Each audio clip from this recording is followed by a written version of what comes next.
Hello guys, thank you so much for clicking on this video. I will be showing you how to water Phalaenopsis orchids. As you can see here, I have my Phalaenopsis orchids in buckets.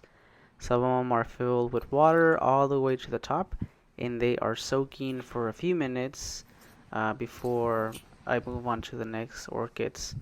A few things to know about orchid Phalaenopsis. You have to water them with rainwater or distilled water, as you don't want to use tap water because the pH is high, so it's like bleach on the orchid and eventually it dies. That's a common mistake that a lot of people make.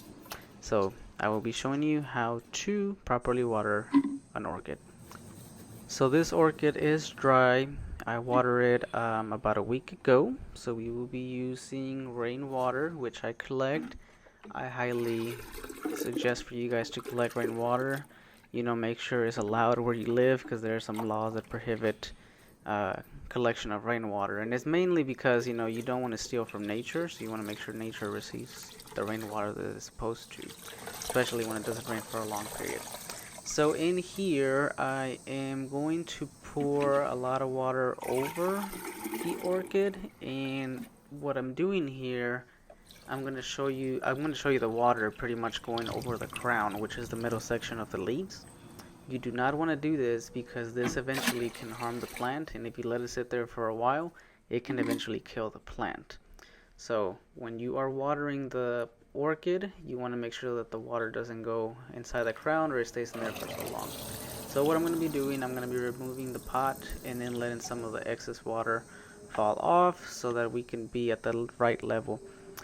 Keep in mind that these orchids in the wild, they grow sideways or upside down. Therefore, when it's raining, the water drips out of the leaves and never touches the crown, which is how it survives in the wild. For us here, we have it standing up because that's how it looks better. Just letting you know how the difference between us and in the wild. Alrighty, so this orchid has been sitting here for a few minutes. We are going to drain all the water. If you notice here, I have a pot with ventilation, which is what the orchid needs, because otherwise you're going to drown the orchid. So we're going to let all the water out by tilting it, making sure all the water gets out. I'm also going to put it on the ground for like another few minutes to make sure all the water releases before I put it inside my home with my other orchids that are in bloom. Please check my other video where I show you my indoor collection for September, which is really nice.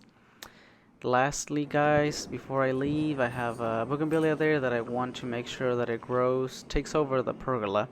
And then I also have other orchids that are here to get water because it's about to rain, and these orchids, they can handle the water a lot better. Anyways, guys, thank you so much for watching. Please comment, subscribe, and like this video. Thank you.